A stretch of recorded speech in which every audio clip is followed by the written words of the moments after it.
सब कुछ एक साधारण से सवाल से शुरू हुआ, लेकिन उस सवाल ने ऐसी आंधी खड़ी कर दी जिसने कई रिश्तों की नींव हिला दी। कुछ ही पलों में भरोसा टूट गया। सच और झूठ की रेखा धुंधली हो गई और एक ऐसा रहस्य सामने आने लगा जो कई जिंदगियों की दिशा बदल सकता था। वेद, जो हमेशा अपने परिवार और रिश्तों को सबसे ऊपर रखता था, अब खुद को एक ऐसे जाल में फंसा हुआ पा रहा था जहां हर कदम उसे धोखे की तरफ ले जाता नजर आ रहा था। घर का माहौल पहले ही तनाव से भरा हुआ था। वेद के चेहरे पर गुस्सा साफ झलक रहा था, जबकि आरती की आंखों में एक अजीब सा आत्मविश्वास था, जैसे उसे पता हो कि अब खेल उसके हाथ में है। वेद ने बिना समय गंवाए आरती से सवाल किया, बताओ, पार्टी वाले दिन तुम किस होटल में थीं और वह पार्टी किसने दी थी? यह सवाल सिर्फ एक सवाल नहीं था, यह वेद के टूटते भरोसे की आवाज थी। वह जानना चाहता था कि आखिर सच क्या है, लेकिन आरती ने तुरंत जवाब देने के बजाय चुप्पी ओढ़ ली। उसकी खामोशी ने वेद के शक को और गहरा कर दिया। तभी दरवाज़ा खुला और अंदर आया भजन सिंह। उसके चेहरे पर सख्ती थी और आवाज़ में चेतावनी। उसने वेद की तरफ देखते हुए कहा, आरती को परेशान करना बंद करो। अगर तुमने उसे नहीं छोड़ा तो तुम्हारे खिलाफ घरेलू हिंसा का केस दर्ज हो सकता है। यह सुनते ही कमरे का माहौल और भारी हो गया। वेद को यह साफ समझ आ गया कि बात अब सिर्फ पति पत्नी के झगड़े तक सीमित नहीं रही, यह एक बड़ी चाल का हिस्सा भी हो सकती है। वेद ने शांत लेकिन दृढ़ स्वर में जवाब दिया, धमकियों से सच नहीं बदलता। अगर कोई गलत नहीं है तो उसे डरने की जरूरत नहीं। लेकिन कहानी यहीं पलट गई। आरती, जिससे वेद को उम्मीद थी कि वह सच का साथ देगी, अचानक भजन सिंह की बातों का समर्थन करने लगी।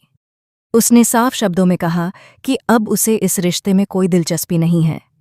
पैसे, शानो शौकत और बड़े घर की जिंदगी ने जैसे उसके सोचने का तरीका बदल दिया था।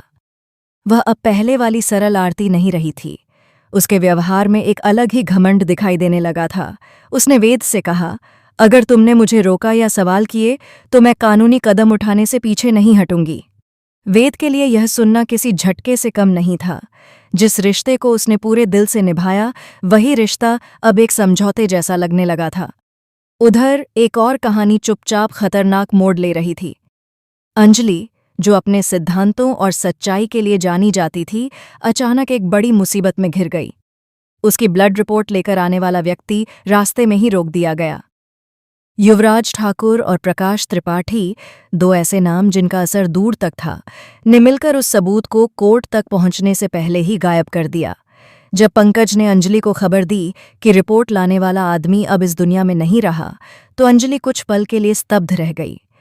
उसे समझ आ गया कि यह सिर्फ एक दुर्घटना नहीं हो सकती, कोई है जो सच को सामने आने से रोकना चाहता है। उसके मन में सबसे बड़ा डर यही था कि अगर अदालत में गलत रिपोर्ट पेश हो गई तो उसकी छवि को भारी नुकसान पहुंच सकता है, और यही नहीं, उसका भविष्य भी खतरे में पड़ सकता है। घबराई हुई अंजलि ने तुरंत आरती को फ़ोन किया। उसकी आवाज़ में विनती थी, बेटा, मैंने कुछ भी गलत नहीं किया, तुम्हें मुझ पर भरोसा करना होगा। लेकिन दूसरी तरफ से जो जवाब आया, उसने अंजलि का दिल तोड़ दिया। आरती ने ठंडे स्वर में कहा कि उसे अब सिर्फ अपना फायदा दिख रहा है। वह नहीं चाहती कि अभय और अंजलि कभी एक हों। यह सुनकर अंजलि को एहसास हुआ कि मामला सिर्फ गलतफहमी का नहीं, बल्कि एक बड़ी साजिश का हो सकता है। अभय, जो हमेशा अंजलि के साथ खड़ा रहा था, अब खुद दुविधा में था। एक तरफ उसका प्यार था और दूसरी तरफ परिस्थितियों का दबाव। क्या वह अंजलि पर भरोसा बनाए रख पाएगा, या हालात उसे मजबूर कर देंगे कि वह पीछे हट जाए? इसी बीच मंत्री धर्मराज आहूजा का नाम भी सामने आने लगा। वह एक प्रभावशाली व्यक्ति था और लोग मानते थे कि उसके पास हर समस्या का अपना तरीका होता है। सवाल यह था, क्या वह इस पूरे खेल का हिस्सा है या सिर्फ एक दर्शक? दूसरी तरफ वेद ने हार मानने से इनकार कर दिया। उसने फोरेंसिक रिपोर्ट हासिल की और यह साबित करने की कोशिश की कि कॉफ़ी मग में बेहोशी की दवा मिलाई गई थी। यह सबूत छोटा नहीं था, यह पूरी कहानी की दिशा बदल सकता था। लेकिन सच सामने लाना आसान नहीं था।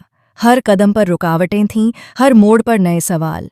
वेद के दिल में अभी भी एक उम्मीद थी, क्या आरती को सच्चाई का एहसास होगा? क्या वह समझ पाएगी कि रिश्ते पैसे से बड़े होते हैं? और फिर थी गिन्नी की बात। उसका नाम बार बार सामने आ रहा था, जैसे वह इस रहस्य की एक अहम कड़ी हो। वेद ने ठान लिया कि वह गिन्नी की असलियत सबके सामने लाकर रहेगा, चाहे इसके लिए उसे कितना भी संघर्ष क्यों न करना पड़े। समय तेजी से आगे बढ़ रहा था और हर किरदार एक ऐसे मोड़ पर खड़ा था जहां लिया गया फैसला उनकी पूरी जिंदगी बदल सकता था। अंजलि अपने वचन में बंधी हुई थी। उसने कभी पीछे हटना नहीं सीखा था, लेकिन इस बार दांव बहुत बड़ा था। क्या वह सही सबूत जुटा पाएगी?